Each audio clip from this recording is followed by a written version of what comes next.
할렐루야. 예수 그리스도 이름으로 하나님 말씀 증거하겠습니다. 이 시간 같이 은혜 나누실 말씀은 여호수아 14장 6절에서 15절까지 말씀이 되겠습니다. 여호수아 14장 6절에서 15절까지 말씀 제가 낭독하도록 하겠습니다. 때에 유다 자손이 길갈에 있는 여호수아에게 나아오고 그니스 사람 여분네 아들 갈렙이 여호수아에게 말하되 여호와께서 가데스 바네아에서 나와 당신에게 대하여 하나님의 사람 모세에게 이르신 일을 당신이 아시는 바라. 내 나이 40세에 여호와의 종 모세가 가데스 바네아에서 나를 보내어 이 땅을 정탐케 하므로 내 마음에 성실한 대로 그에게 보고하였고 나와 함께 올라갔던 내 형제들은 백성의 간담을 높게 하였으나 나는 나의 하나님 여호와를 온전히 좇았으므로 그날에 모세가 맹세하여 가로되 내가 나의 하나님 여호와를 온전히 좇았은즉 내 발로 밟는 땅은 영영이 너와 내 자손의 기업이 되리라 하였나이다. 이제 보소서, 여호와께서 이 말씀을 모세에게 이르신 때로부터 이스라엘이 광야에 행한 이 45년 동안을 여호와께서 말씀하신 대로 나를 생존케 하셨나이다. 오늘날 내가 85세로 돼 모세가 나를 보내던 날과 같이 오늘날 오히려 강건하니 나의 힘이 그때나 이제나 일반이라 싸움에나 출입에 감당할 수 있사온즉 그날에 여호와께서 말씀하신 이 산지를 내게 주소서. 당신도 그날에 들으셨거니와 그곳에는 아낙 사람이 있고 그 성읍들은 크고 견고할지라도 여호와께서 혹시 나와 함께 하시면 내가 필경 여호와의 말씀하신 대로 그들을 쫓아내리이다.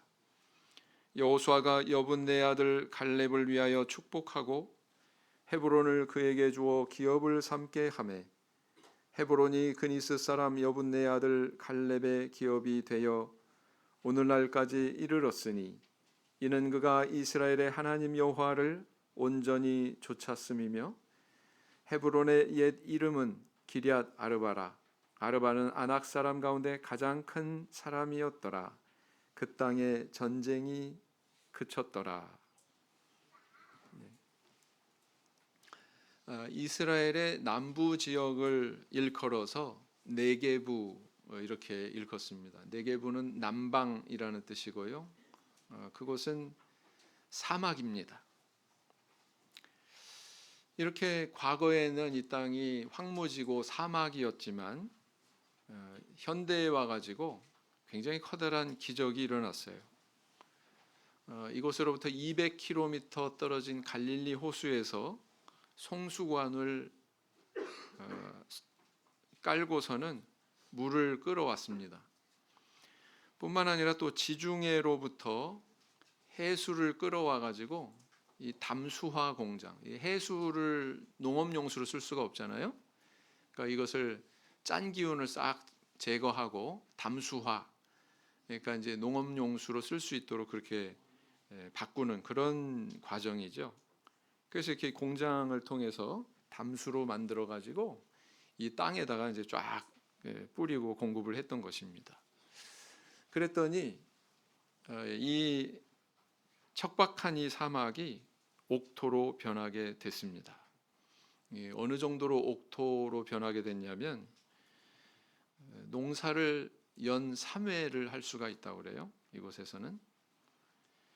그리고 또 그 가만히 토지를 분석을 해보니까 과일 농사에 아주 최적이다 이렇게 판단이 돼서 바나나, 사과, 오렌지, 포도, 감 이런 과일들을 여기서 재배를 해서 어느 정도로 좋은 과일이냐면 이렇게 포장해 가지고 해외로 수출할 정도로 그렇게 되었다고 합니다. 뿐만 아니라 뭐 1980년경 무렵에는 여러분 튤립 나라, 그럼 유명한 데가 어디예요? 네덜란드죠. 그래서 이 화훼 농업을 해서 유럽을 석권하고 있던 그 네덜란드를 압도해가지고 이 네게브에서 재배된 그런 화훼가 유럽 전역에 또 깔리는 그래서 1위를 하게 되는 그런 기염을 토하기도 했습니다. 그래서 이렇게 박토가 옥토로 바뀐 네게브 이 사막의 땅이 무려 1억 8천만 평이나 된다고 합니다. 기적 같은 일이죠. 이런 박토가 이렇게 옥토로 바뀌었으니 전에는 아무 쓸모도 없는 그런 땅이 이렇게 이스라엘의 큰 자산과 같은 그런 땅으로 이렇게 바뀌었다라는 것입니다. 이렇게 그 물질적인 이 사막이 박토에서 옥토로 변하는 그런 기적도 있지만 성도가 이렇게 땀 흘리는 노력을 통해서 이 박토 같은 영혼이 옥토 같은 영혼으로 변화하는 그런 기적에 대해서 성경이 언급을 하고 있습니다. 사실 이것이 무엇보다도 소중한 그런 변화의 기적이다 이렇게 볼 수가 있죠. 그래서 이렇게 눈물 흘리던 자가 웃음 짓게 되고 가난한 자가 부하게 되고 낮은 자가 높아지기도 하고 무지한 자가 총명하게 되고 이런 영적인 변화, 이것이 바로 이 네게브 사막이 이렇게 박토에서 옥토로 변하는 기적과 같다 이렇게 비유할 수 있다는 것입니다. 그래서 이사야 선지자는 일찍이 이 하나님의 말씀을 통해서 우리에게 이렇게 비유적으로 이야기했죠. 이사야 35장 7절 말씀을 보시겠습니다. 이사야 35장 7절 말씀을 보시겠습니다.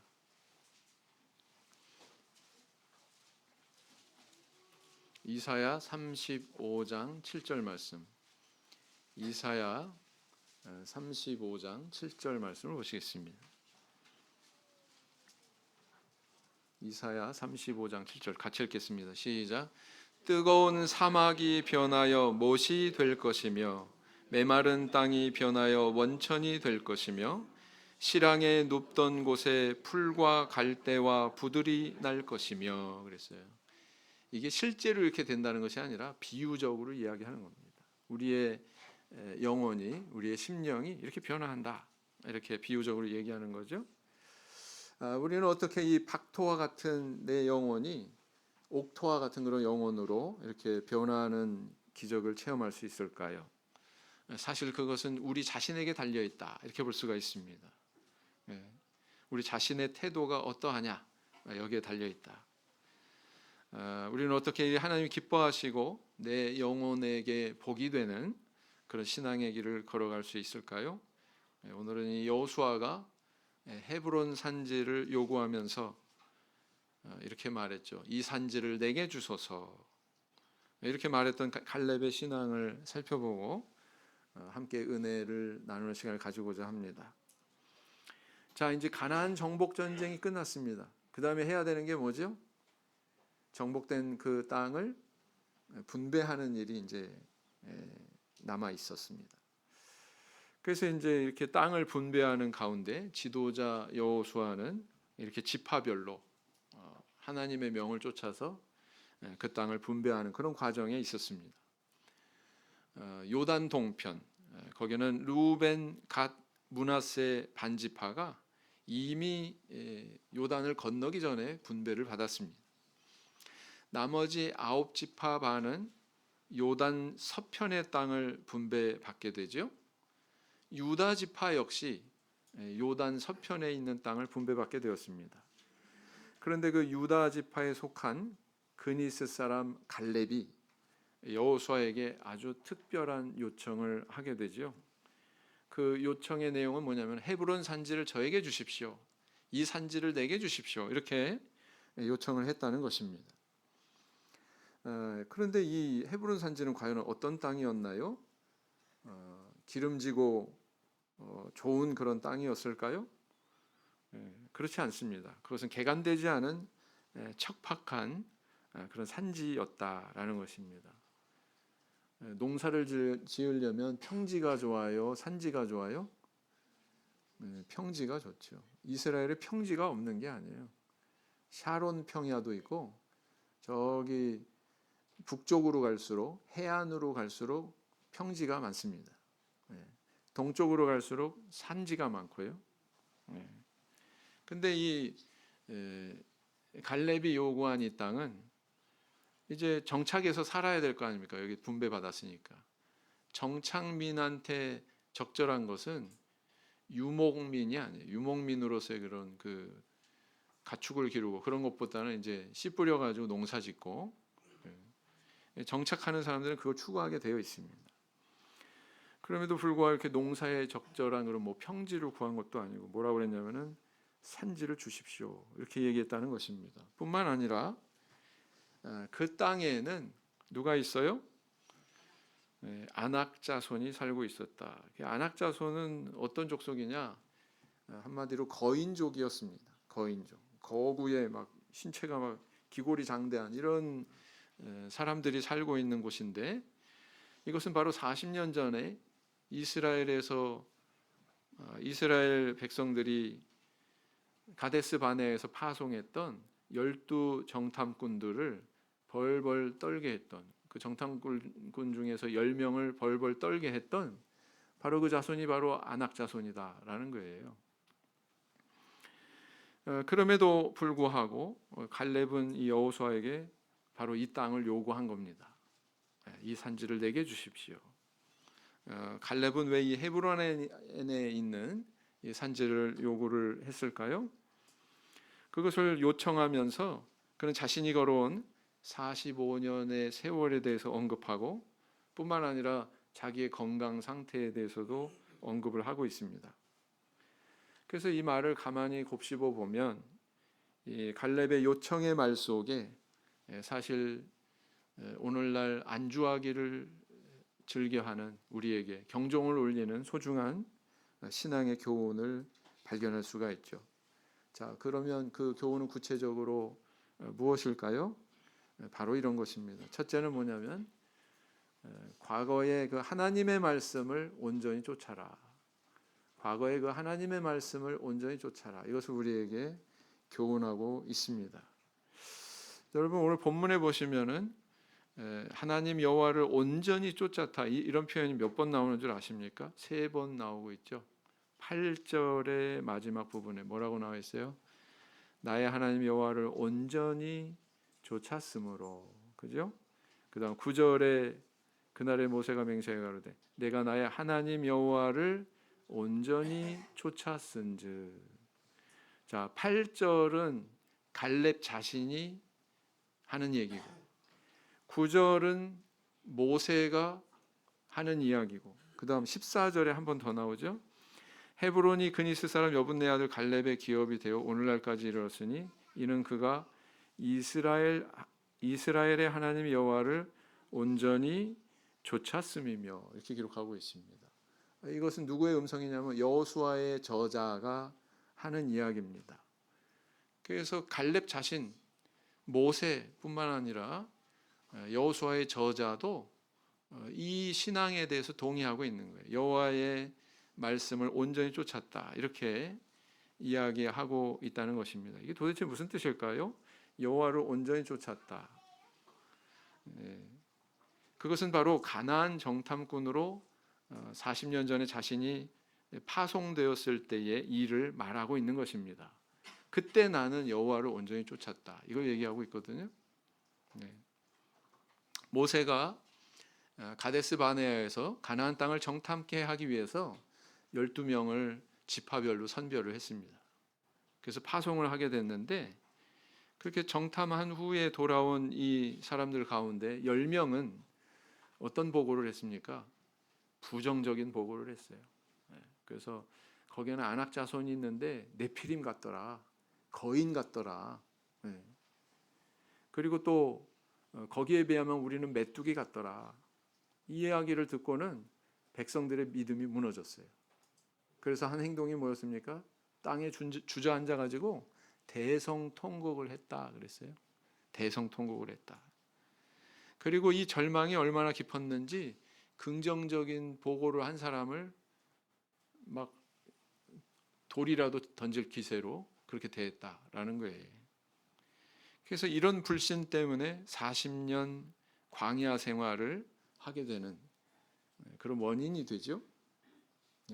반면에 2명의 정탐꾼 여호수아와 갈렙은 그들은 두려워 말라. 그들은 우리의 밥이다. 이렇게 말할 뿐만 아니라 뭐라고 얘기하냐면 굉장히 중요한 건데, 여호와께서 이렇게 우리한테 말씀하셨으니까, 여호와께서 우리에게 이렇게 언약하셨으니까, 여호와께서 이렇게 약속하셨으니까 그 말씀대로 이 가나안 땅을 우리에게 주실 거야. 이렇게 이야기하면서 백성들의 믿음을 북돋았다라는 것입니다. 바로 이렇게 긍정적인 보고를 했던 두 사람이 바로 여호수아와 갈렙이었죠. 그래서 이 갈렙이 내가 여호와의 말씀을 온전히 쫓았다, 또 여호와를 온전히 쫓았다, 이렇게 표현한 것은 여호와께서 가나안 땅을 주시겠다고 하던 그 말씀을 내가 온전히 믿었다, 그 믿음의 입각에서 내가 행동했다, 이렇게 얘기하고 있는 겁니다. 이렇게 여호와를 온전히 쫓았던 두 사람은 어떻게 됐습니까? 다른 사람들은 다 광야에서 엎드러졌지만 결국은 이 두 사람은 나중에 가나안 땅을 밟게 되죠. 그래서 민수기 14장 30절 말씀을 보시겠습니다. 민수기 14장 30절 말씀.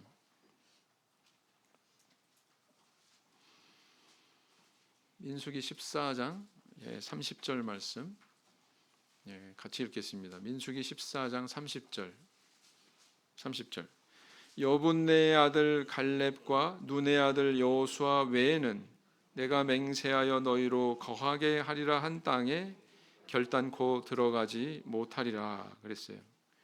그래서 이렇게 하나님의 말씀을 신뢰했던, 여호와를 온전히 쫓았던 이 두 사람이 땅을 분배하는 이 마당에, 한 사람은 이 분배하는 일을 맡은 지도자로, 다른 한 사람은 분배를 받는 백성으로 이렇게 마주 앉았다라는 것입니다. 그래서 이 말씀의 입각에서 내가 말씀을 온전히 쫓았다고 하는 이 고백은 여기서 그치지 않죠. 10절에서 갈렙이 여호수아에게 이렇게 말합니다. 10절에 뭐라고 기록하고 있나요? 여호와께서 말씀하신 대로 나를 생존케 하셨나이다. 또 이렇게 얘기하고 있어요. 자, 이게 무슨 얘기입니까?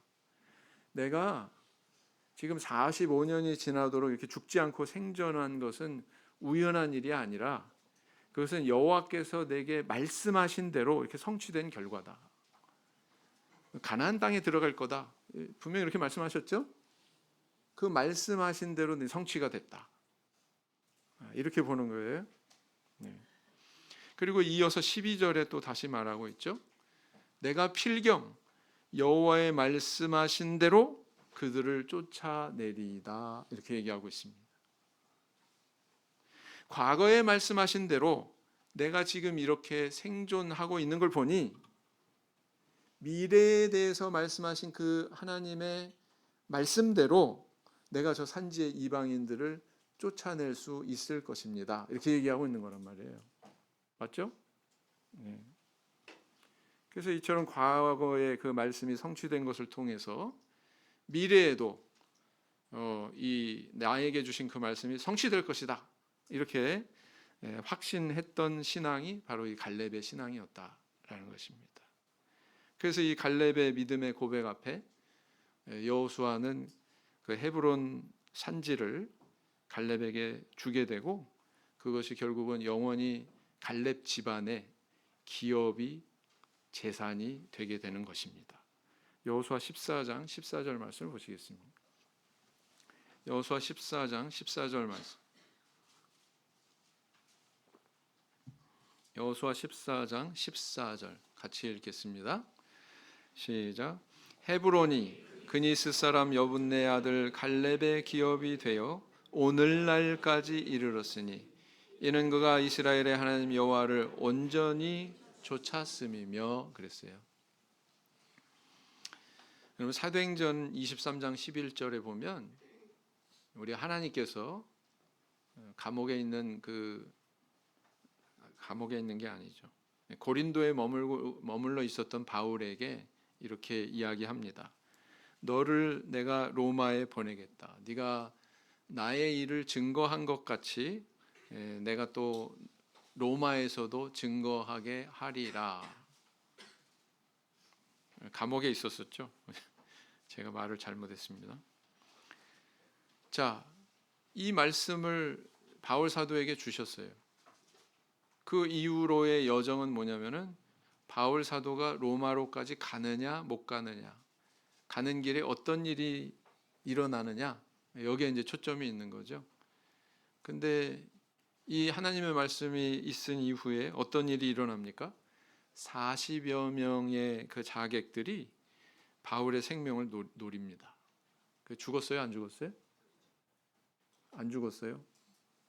470명이나 되는 로마의 군대가 이 바울 이 한 사람을 호송하기 위해서 예루살렘에서부터 가이사랴 항구까지, 항구 도시까지 이동하지 않습니까? 그래서 그는 죽지 않았습니다.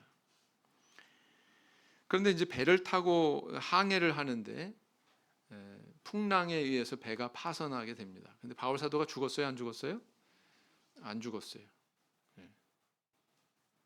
그리고 또 그 파선한 배에서 가까스로 목숨을 구하고 밀레도라고 하는 섬에 표류하게 됐는데, 이렇게 풍랑에서는 무사했는데 그만 불을 피우고 불을 쬐는 가운데 독사가 나타나서 손을 덥석 물었습니다. 그래도 바울 사도가 죽었습니까? 안 죽었습니까? 죽지 않았습니다. 결국은 그는 이렇게 죽지 않고 로마를 가게 되죠. 로마에 가게 됩니다. 자, 이렇게 그가 무사하고 어떤 일을 겪더라도 생명을 잃지 않고 결국은 로마를 발로 밟게 되는, 로마의 땅을 발로 밟게 되는 그 근본적인 이유는 뭐였어요?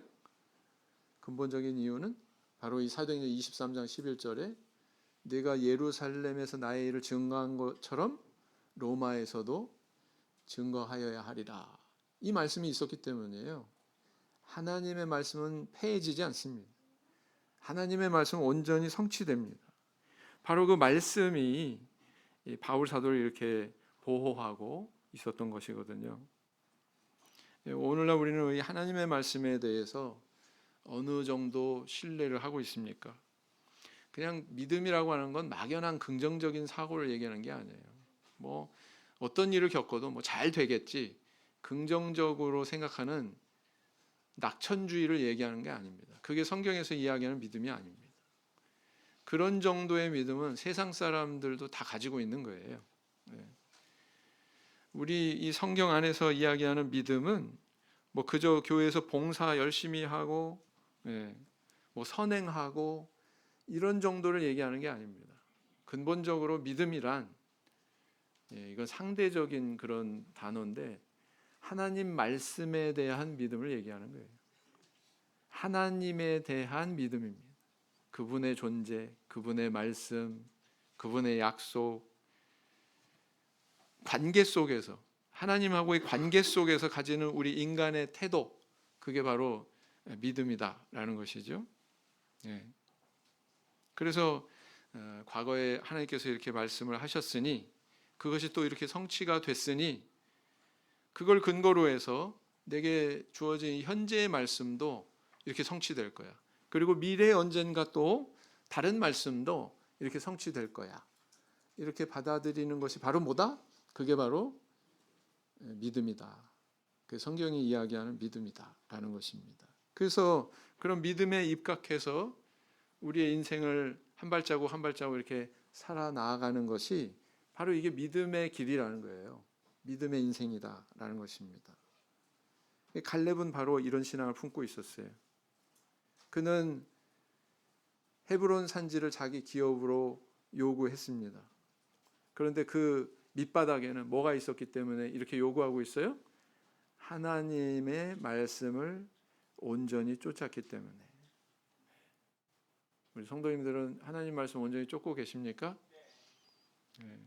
어떤 성도는 과거에 이렇게 하나님께 많은 은혜를 받았음에도 불구하고, 말씀이 성취되는 그런 은혜를 받았음에도 불구하고 내가 언제 그런 은혜 받았냐, 이렇게 행동하는 경우가 있습니다. 열심히 기도했어요. 기도해서 하나님께서 이렇게 반려자를 인도하셔가지고 결혼을 했어요. 그럼 이 배우자 누가 주신 거예요? 하나님이 주신 거예요. 그런데 그렇게 고백하고는 나중에는 뭐 뜻이 안 맞아서 뭐 갈라서 해야 되겠다. 이러면은 뭐예요? 모순이죠. 또 열심히 기도했습니다. 기도의 응답으로 하나님께서 좋은 직장 주셨어요. 본인도 그렇게 믿고 이 직장 생활을 합니다. 근데 오래지 않아서 내 적성이 아닌 것 같다고 막 함부로 그만두고 막.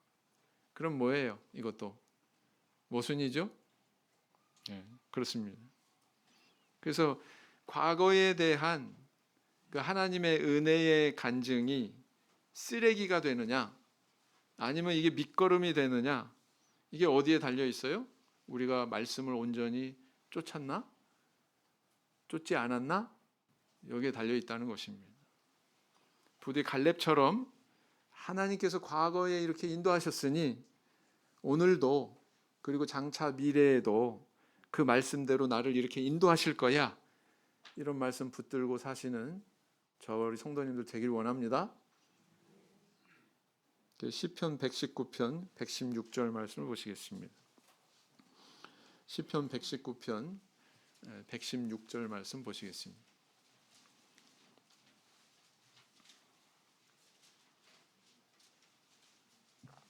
시편 119편 116절 같이 읽겠습니다. 시작. 주의 말씀대로 나를 붙들어 살게 하시고 내 소망이 부끄럽지 말게 하소서. 자, 두 번째는 뭘 교훈하고 있습니까? 현재 주어진 은혜에는 사명이 있다라는 것을 우리 교훈하고 있습니다. 현재 내게 주어진 은혜 안에는 사명이 있다. 이것을 깨달아야 된다라는 것입니다. 다시 본문으로 돌아가셔서 14장 11절 12절을 보시면 이렇게 기록하고 있죠. 모세가 나를 보내던 날과 같이 오늘날 오히려 강건하니 나의 힘이 그때나 이제나 일반이라 싸움에나 출입에 감당할 수 있사온즉 그날에 여호와께서 말씀하신 이 산지를 내게 주소서.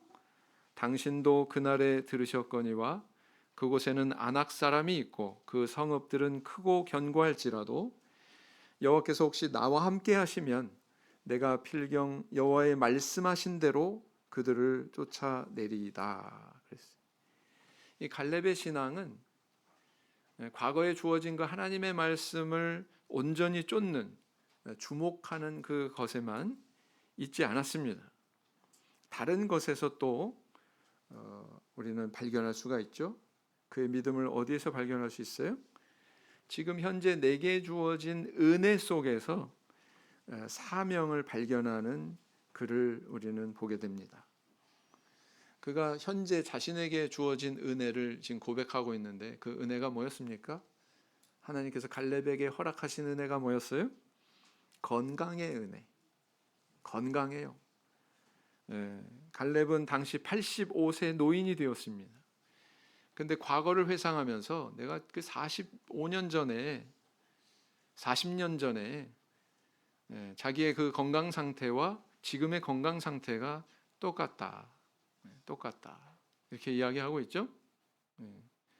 그러면서 헤브론을 달라고 그런 거예요. 헤브론을. 말하자면 실제 내 나이보다 건강 나이가 더 젊었던 것입니다. 예를 들어서 어떤 사람은 실제 나이는 60인데 건강 나이는 40으로 나오는 경우도 있죠. 종합검진 다 받으시고 계시죠? 종합검진 받으시면 그 검진 표에 결과표에 보면은 뭐라고 나와 있어요? 뭐 심혈관 나이 뭐 몇 세 뭐 이렇게 나오지 않습니까? 본래 나이가 있지만 그 나이보다 젊거나 아니면 더 나이 들게 나오거나 결과가 그렇게 나온단 말이에요. 바로 실제 나이가 있고 건강 나이가 따로 있다라는 겁니다. 아마도 갈렙은 이렇게 자기가 85세가 되었지만 자기 스스로를 돌아보건대 야 40대나 지금이나 나는 여전하다. 아마 이렇게 자신했던 것 같습니다. 그는 이렇게 자문했을 거예요. 하나님께서 나한테 이렇게 건강을 허락하신 이유가 뭐지? 저 아낙 자손들이 버티고 있는 저 헤브론 땅을 점령시키려고 하나 보다. 그래서 나한테 이렇게 건강을 허락하셨나 보다. 아마 그 때문일 거야. 이렇게 생각했던 것 같아요. 그러니까 지금 이렇게 요구를 하고 있는 거 아니겠습니까? 네. 하나님이 내려주신 건강이라고 하는 은혜 아래서 자기의 사명을 지금 발견하고 있는 거거든요. 이 갈렙이 점령해야 할 그 헤브론의 거민들은 어떠했다고요? 만만했습니까? 민수기 13장 33절을 보시겠습니다. 민수기 13장 33절.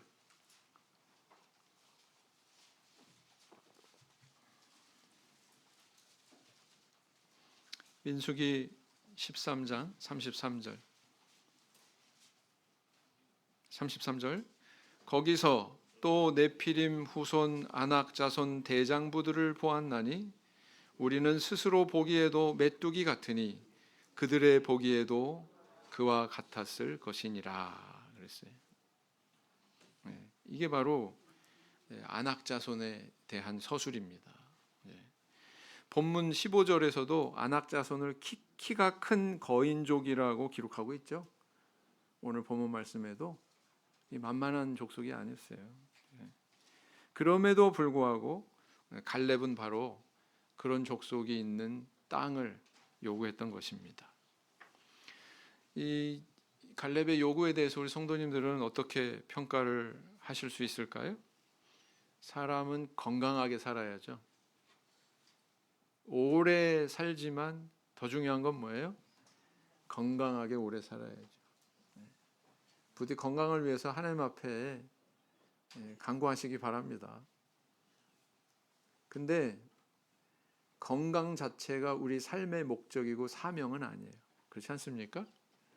당신의 삶의 목적은 뭐예요? 이렇게 만약에 물었을 때 저는 건강한 겁니다. 이렇게 대답한다면 그것은 나는 삶에 아무런 목적과 사명이 없습니다. 그냥 삽니다. 이런 대답하고 똑같습니다. 맞죠? 건강하는 것 자체는 그것도 하나님의 은혜고 축복이지만 그것 자체가 우리 인생의 목적과 사명은 아니다라는 것입니다. 사람에게는 목적과 사명이 있어야 돼요. 그것에 붙들려서 사는 인생이 행복한 인생입니다. 그런데 만약에 건강하지 않다면 그 목적과 사명대로 살 수 있을까요? 없을까요? 뭘 해도 막 약간 움직여도 그냥 허리 아프고 다리 아프고 막 도저히 뭘 할 수가 없어. 그러니까 목적과 사명대로 살기 위해서는 반드시 건강도 있어야 돼요. 이 두 가지가 겸비가 돼야 됩니다. 갈렙에게는 두 가지가 다 있었어요. 그 목적과 사명이 있었습니다. 그리고 또 그것을 이룰 수 있을 만한 건강이 그에게 있었습니다. 성도님들 사명은 무엇일까요? 우리 성도님들 개개인의 인생의 목적과 사명은 무엇일까요? 우리 성도님들에게 우리 하나님께서 부여하신 헤브론 산지는 어딜까요? 다 있어요. 우리 성도님들에게 다 있습니다. 목회자들에게도 있습니다. 모든 목회자들에게 다 있습니다. 새로 배치받은 그곳이 새로운 헤브론 산지겠죠?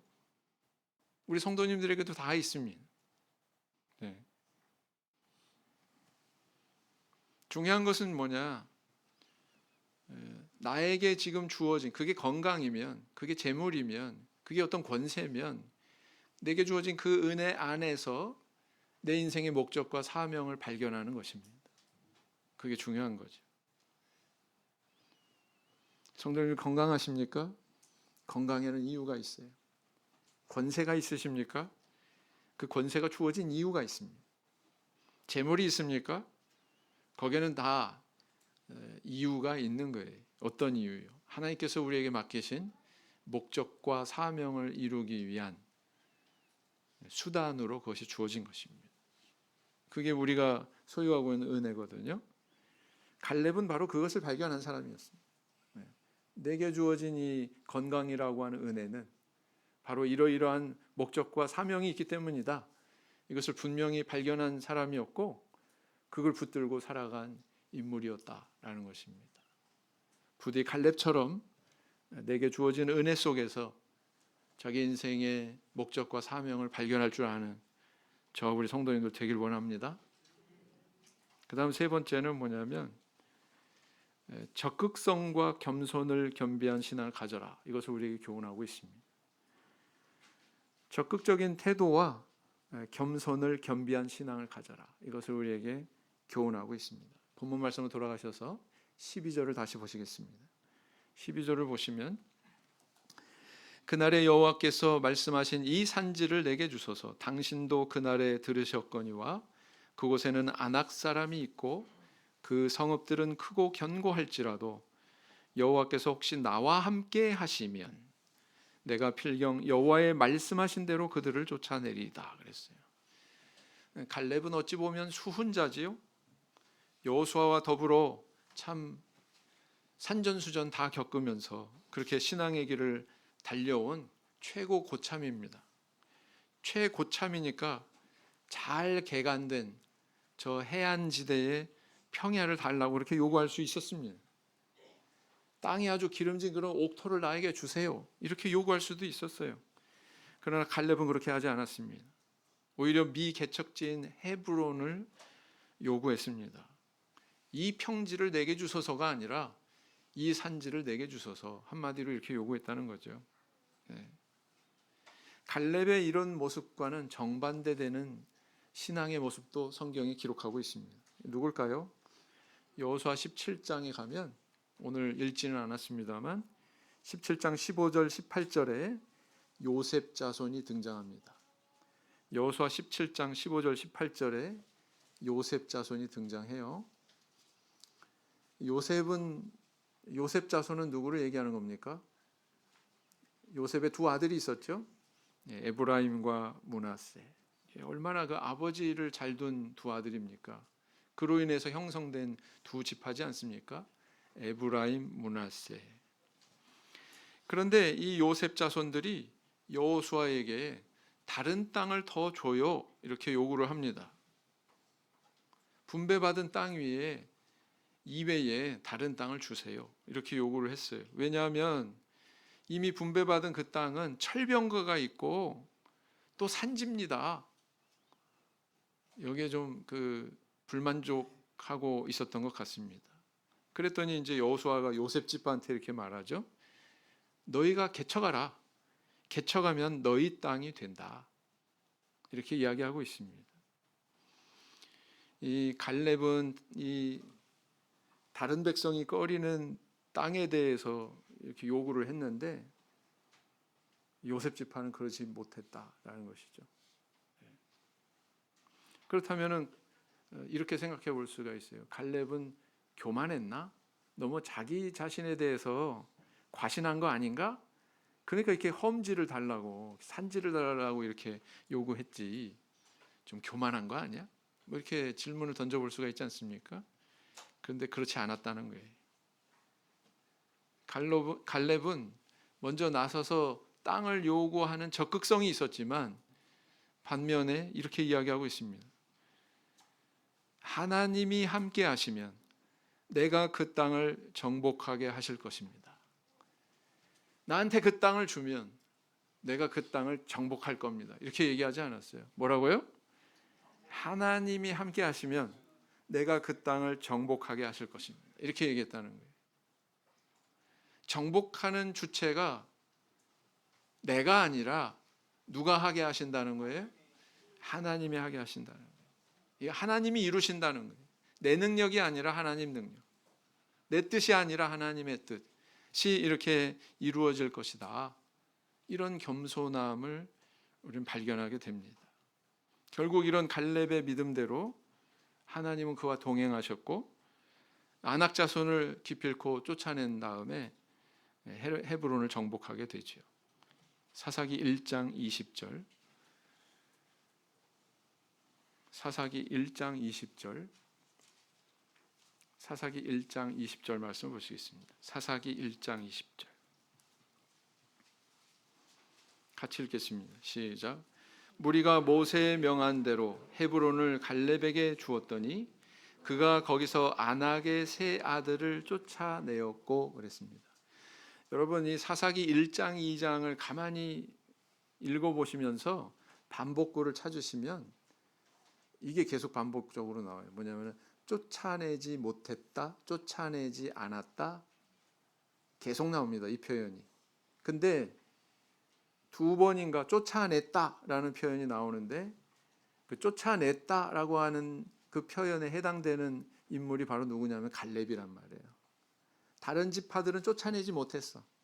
그런데 누구는 쫓아냈어요? 갈렙은 쫓아냈다. 쫓아내었다. 물론 자기가 직접 쫓아내지 못했습니다. 사실은 사위가 딸 악사를 내가 주겠다 그래가지고 그 사위 될 사람이 나서가지고 정복한 거죠. 그죠? 네. 아무튼 갈렙은 결국은 자기가 부여받은 그 사명을 완수했어요, 못했어요? 완수했어요. 네. 완수했습니다. 오늘날 하나님이 기뻐하시고 들어쓰시는 사람은 어떤 사람입니까? 갈렙처럼 이 산지를 내게 주셔서 제가 한번 해볼게요. 제가 한번 임원해 보겠습니다. 제가 한번 이 회장 한번 해보겠습니다. 저한테 기회를 한번 주세요. 이런 사람을 들어서 쓰신다. 적극적인 사람. 자기의 사명을 자각하고 그 사명에 충실한 사람을 우리 하나님께서 기쁘게 들어 쓰신다는 것입니다. 그러나 그런 적극성을 가지고 있지만 결코 교만하지 않은 겸손한 하나님께서 이루실 것입니다. 하나님께서 동행하실 거예요. 하나님과 동행하면서 내가 일하겠습니다. 이렇게 말하는 사람을 우리 하나님께서는 기뻐하신다. 또 그런 사람을 통해서 당신의 뜻을 이루신다는 것입니다.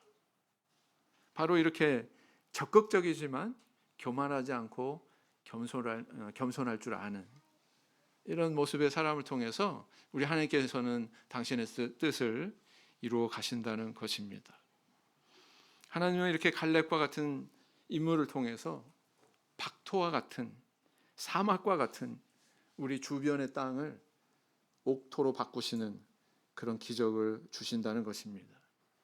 그래서 그런 신앙의 길을 걸어갈 때 나를 통해서 하나님께서 내 가정을 그리고 나의 이웃을 나의 친척을 그리고 우리 교회를 이런 옥토로 바꾸어 가신다는 것입니다. 부디 그런 충성된 길을 걸어가시는 우리 성도님들 되시기 바랍니다. 사해가 있죠. 이스라엘에 가면 사해가 있는데 이 사해는 둘레가 한 200km 정도 됩니다. 면적은 950평방킬로미터.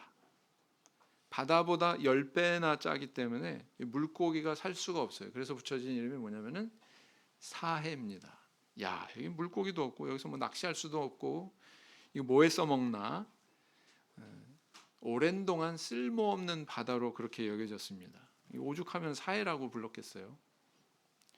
그러나 오늘날에는 이 사해는 완전히 바뀌었어요. 개과천선했어요. 어떻게 바뀌었어요? 이 사해에서는 매우 귀중한 자원을 공급을 해주고 있습니다. 여기에 이제 여러 공장들이 지어져 가지고 광물을 채취하는데요. 농약의 재료, 플라스틱의 재료로 쓰이는 브로마인이라고 하는 물질이 여기서 어마어마하게 많이 나옵니다. 전 세계 그 생산량의 26%가 사해에서 나온대요. 어마어마하죠? 전 세계 4분의 1이 넘는 분량이 여기서 나온다는 거예요. 앞으로 1000년은 쓸 수 있는 양이라고 하니 이건 어마어마한 양입니다. 그야말로 보물창고입니다. 그리고 또 피부병, 통증을 치료하기 위해서 병원, 그 다음에 온천 시설이 있는 호텔 이런 것들이 여기 들어와 있습니다. 뿐만 아니라 또 화장품 공장에서는 애굽의 그 클레오파트라가 즐겨 사용했다고 하는 머드를 가지고서 머드팩 아시죠? 뭐 아하바 뭐 이런 상표의 머드팩 이런 것들을 만들어 가지고 지금 막 세계에 수출하고 막 이러고 있다라는 것입니다. 그래서 이렇게 죽음의 바다 사해가 오히려 자원의 보고가 되는 이런 사실을 발견하게 되죠. 네. 오늘날 우리는 어떤 신앙의 자리에 있습니까?